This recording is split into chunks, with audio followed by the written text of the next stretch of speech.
বাঁকা রাখে, অনেকে একটু হালকা করে ধরে না, এই হাতটা সোজা রাখবে একদম একদম পাঞ্জা দিয়ে ধরবই আঁটুটা। এভাবে আমার দৃষ্টি যেন এই যে দুই এর উপর থাকে, অথবা মাঝে রাখলে হবে।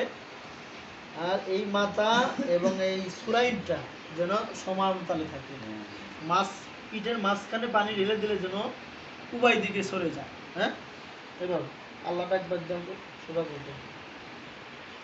এরপরে আমরা বলবো সুবহান রাব্বিয়াল আযীম, সুবহান রাব্বিয়াল আযীম 3 বার পরে 7 বার 5 বারের কথা লেখা আছে। এরপরে সোজা করে সামি আল্লাহু লিমান হামিদা রব্বানা লাকাল হামদ হামদান কাসীরান মুবারাকান তাইয়িবান, একটা দোয়া আছে, পড়লে করতে পারবেন। না পারলে কমপক্ষে সামি আল্লাহু লিমান হামিদা বলার পরে রব্বানা লাকাল হামদ এতটুকু পড়বেন।